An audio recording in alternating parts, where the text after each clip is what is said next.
I call on the representative of Pakistan. Mr. President, I take the floor to exercise our right of reply to the statement in the general debate earlier today, in which the Foreign Minister of India indulged in an orgy of slander against my country. Her comments towards Pakistan betray the hostility that the Indian leadership has towards Pakistan, hostility that we have endured for 70 long years. Repeating falsehoods year after year does not and cannot conceal or alter the truth. But in her vitriol, India's foreign minister deliberately ignored the core issue of Jammu and Kashmir. So let me be clear, Jammu and Kashmir is not a part of India. It is recognized by the United Nations and the international community as disputed territory. I invite all of you and the Indian Foreign Minister to look at the UN maps. Thus, India's military occupation of the state is illegal.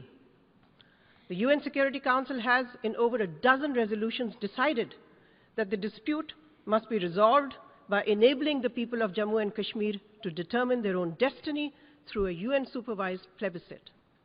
India accepted these UN resolutions, but it has avoided implementing them through obfuscation, diversion, deceit, and aggression.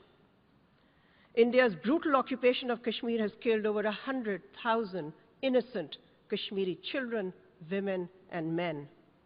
Today, that campaign of brutality continues, including the shooting and blinding of innocent Kashmiri children with pellet guns.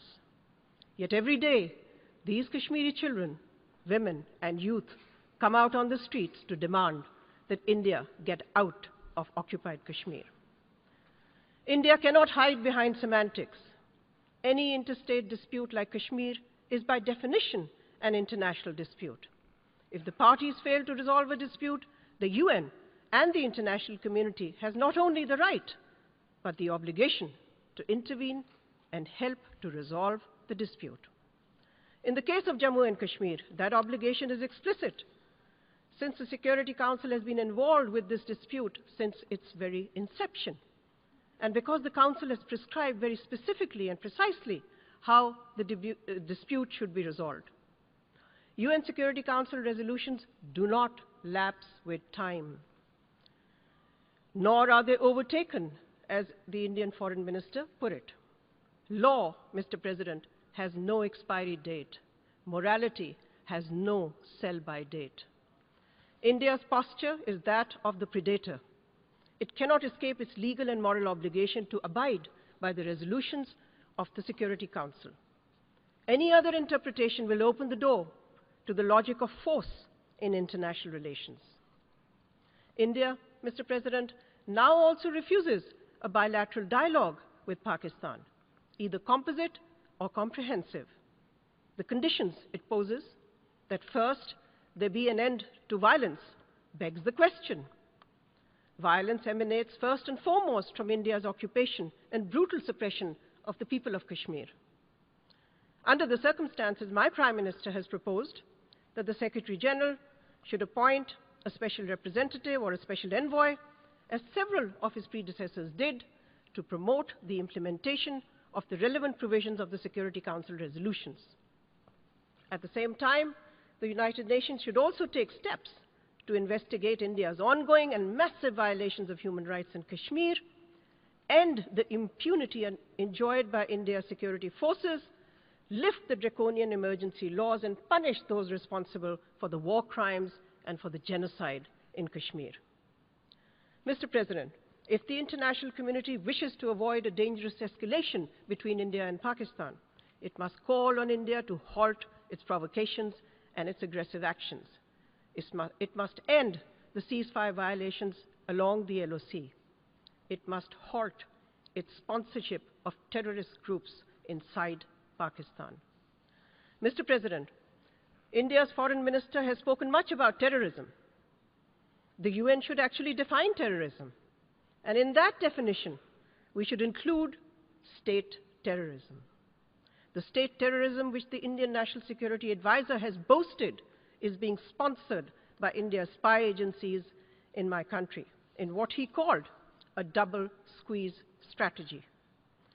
Pakistan has in its custody an Indian spy, an intelligence officer, Kulbhushan Yadav, who confessed to India's support to terrorist activities in my country.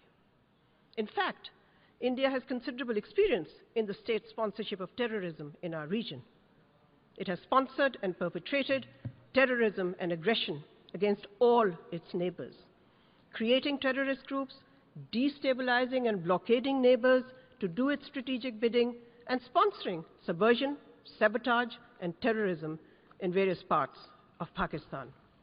All this establishes that India is the mother of terrorism in South Asia. Mr. President, India's proclivity to violence is also no secret.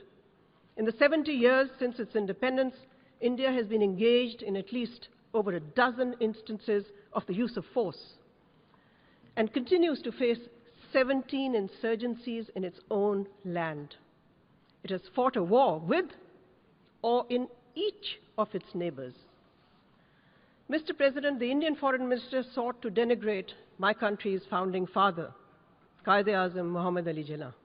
All I can say about India's current political luminaries is that they belong to a political organization that has the blood of thousands of Muslims of Gujarat on their hands. Today, this so-called democracy is the world's largest hypocrisy. This, Mr. President, is the face of India's democracy. India is ruled by a government in which a racist and fascist ideology is firmly embedded. The leadership of this government emanates from the RSS, the same extremist group which is accused of assassinating Mahatma Gandhi. It is a government which has appointed a fanatic as the chief minister of India's largest state, whose rallying cry to his mobs was, "If one Hindu is killed, we will kill 100 Muslims." It is a government which has allowed the lynching of Muslims. And all this is amply documented by international human rights organizations. Indeed, as one of India's most famous contemporary authors recently said, and I quote, "These horrific murders are only a symptom. Life is hell for the living too.